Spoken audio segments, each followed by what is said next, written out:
Thank you for tuning in to episode 5 of the Be a Neighbor podcast. As always, we're your hosts, Parker Dorsey and Gerard Hetman.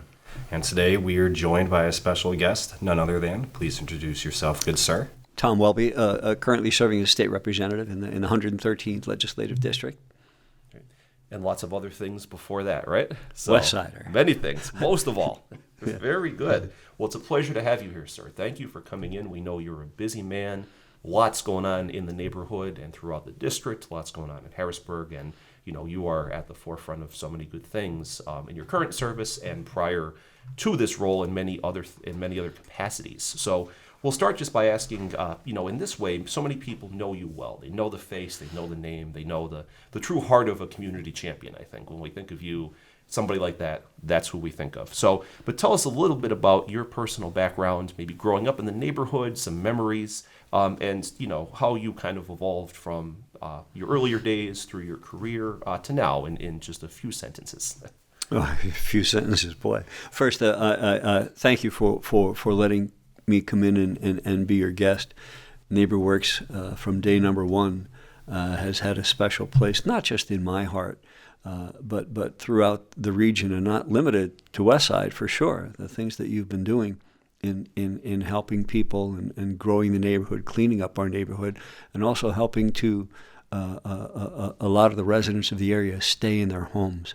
Just incredibly important what you do.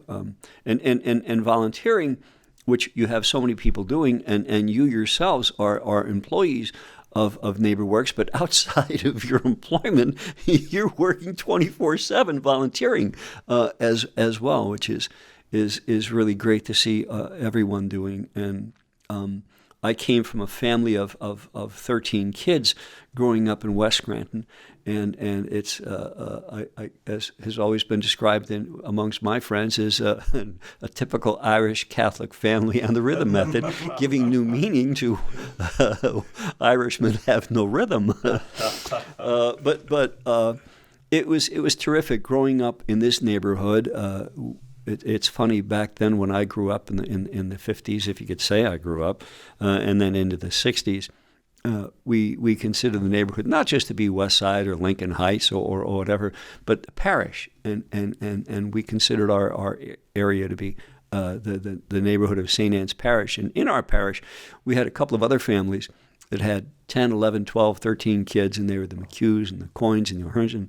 And I think back and reflect back on it, and I'd come home, whatever, in second, third grade, whatever it was, and I'd say, Mom, the Coynes had another kid. They have 11 now. And it's like I think, was that a contest? What the heck? So it was fun growing up with so many kids in the family. And back then, I mean, and a lot of it still exists, although not as much. That being, you played in the neighborhood every single day after school. We played in a little lot right behind where Jaworski Sign Company is now. Prior to Jaworski, and it's a parking lot in the back, and prior to Jaworski, it was Kentucky Fried Chicken, and prior to that, it was Sweeto's West Side Bake Shop. And we used to play ball back there, wiffle ball, kick the can, football. Every season, every day was a different sport. But we played there all the time, and things were cool. Whether it was this neighborhood or any other neighborhood in West Side, in Scranton, Lackawanna County, or most anywhere throughout the region and at that time period, it would be like, okay, that yard over there, we used to call her Aunt Melba. Aunt Melba's yard, if you hit Aunt Melba's yard because it's so close, it's an automatic out. Over there, that's an automatic out. And when you were playing football, it'd be like, okay, the white Pontiac is the goal line.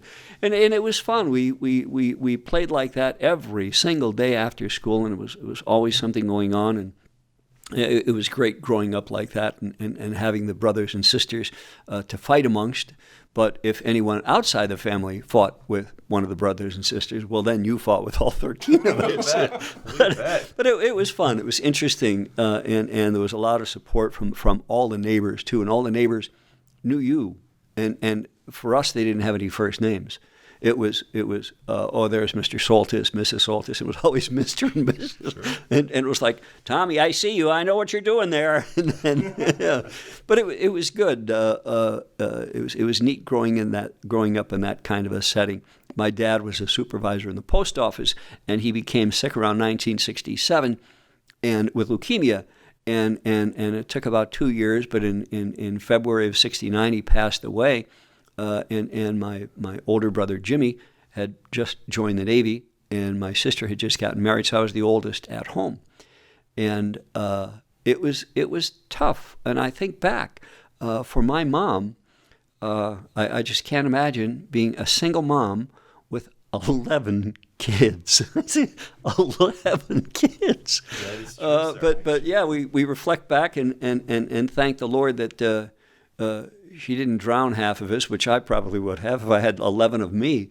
But what was good was in a situation where a family had 11 kids like that, the community support that we had.